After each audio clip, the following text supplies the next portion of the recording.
Kita baru saja kehilangan salah seorang punggawa ekonomi terbaik yang kritis dan idealis, yakni Bang Faisal Basri. Nah, untuk mengenang beliau, kali ini di acara Made in Indonesia, kita bakal bahas dua kritikan keras Bang Faisal terhadap kebijakan perekonomian Jokowi yang ternyata terbukti saat ini telah terjadi PHK besar-besaran di negara kita.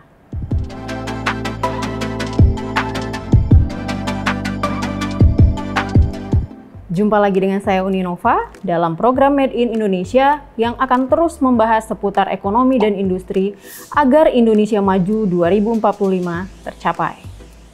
Bang Faisal Basri memiliki rekam jejak pejuang semenjak menjadi mahasiswa, lalu mendirikan Partai Amanat Nasional atau PAN pasca peristiwa 1998.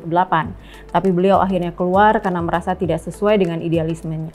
Setelah itu, Bang Faisal Basri lebih banyak terlibat dalam hal-hal terkait ekonomi melalui Lembaga Kajian Ekonomi dan Pembangunan Indef. Sebagai aktivis, dosen pengajar di Fakultas Ekonomi dan Bisnis Universitas Indonesia, dan peneliti, tentunya Bang Faisal Basri memiliki info yang tidak sembarangan.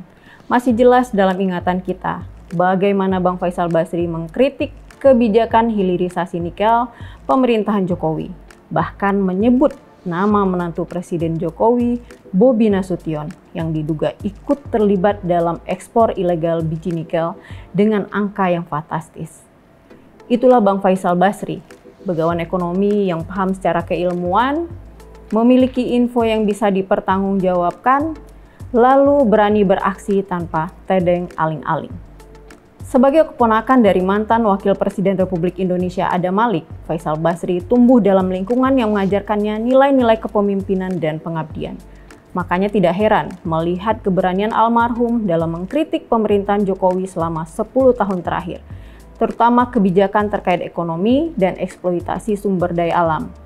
Bagi Bang Faisal, ekonomi menjadi ilmu yang murung ketika sumber daya alam dieksploitasi secara sembarangan, karena alam memiliki keterbatasan, sementara keserakahan manusia tidak terbatas. Bang Faisal selalu berusaha mengembalikan pergerakan ekonomi agar berpihak kepada rakyat kecil, bukan pada oligarki. Ada dua kritikan keras Bang Faisal terhadap kebijakan perekonomian Jokowi, yang ternyata terbukti saat ini telah terjadi PHK besar-besaran di negara kita. Nanti kalian boleh komen ya, sepakat nggak dengan pendapat Bang Faisal ini? Tulis di kolom komentar ya. Kritikan yang pertama, ekonomi kita jebol karena kebijakan industri yang keropos. Kita tidak membangun ekosistem industri, sehingga rentan terhadap perubahan dinamika perekonomian dalam dan luar negeri yang mempengaruhi harga-harga. Akibatnya, pabrik-pabrik di Indonesia tidak berumur panjang, datang dan pergi tergantung dengan perekonomian dan politik saat itu. Ketika iklim perekonomian berpihak pada kita, maka industri bergairah, perekonomian bergerak positif. Tapi ketika iklim perekonomian tidak mendukung, maka industri langsung berguguran hingga terjadi PHK besar-besaran seperti yang kita hadapi saat ini. Menurut data Kementerian Tenaga Kerja, hingga Agustus 2024 sudah terjadi 46.000 PHK dan diperkirakan sampai akhir tahun akan mencapai angka 70.000 orang. Angka yang tidak sedikit. 70.000 orang ini setara dengan jumlah penduduk sebuah kota kecil.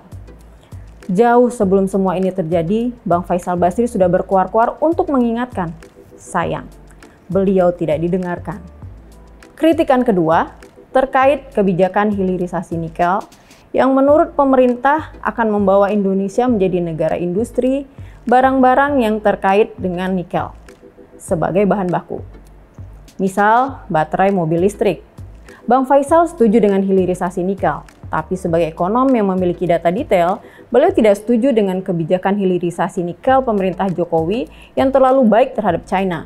Seolah investor China tanpa kompetisi bisa menguasai hilirisasi nikel Indonesia.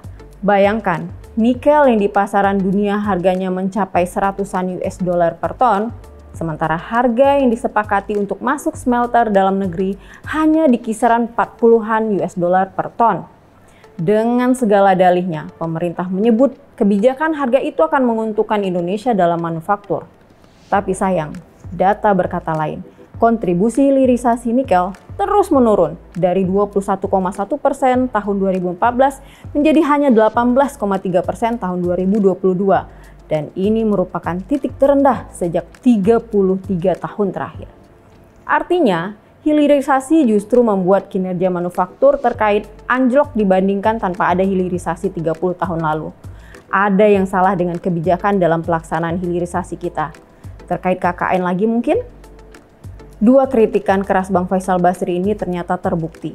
PHK meningkat tajam di saat iklim ekonomi tidak kondusif dan peran eksploitasi nikel untuk manufaktur dalam negeri tidak meningkat.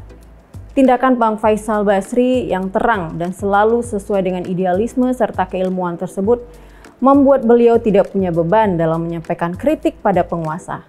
Kita berutang budi kepada beliau dan kehilangan begawan ekonomi yang teguh menjaga Indonesia. Ketika banyak ahli ekonomi masuk pemerintahan lalu menggadaikan idealismenya, Bang Faisal Basri menunjukkan bahwa yang memiliki kemampuan mumpuni, memiliki peluang untuk oportunis, tapi memilih setia pada idealisme masih ada. Selamat jalan Bang Faisal Basri, perjuanganmu akan kami lanjutkan hingga cita-cita Indonesia adil dan makmur tercapai. Beristirahatlah dengan tenang. Sampai jumpa pada episode berikutnya. Ayo jadi produsen di negeri sendiri.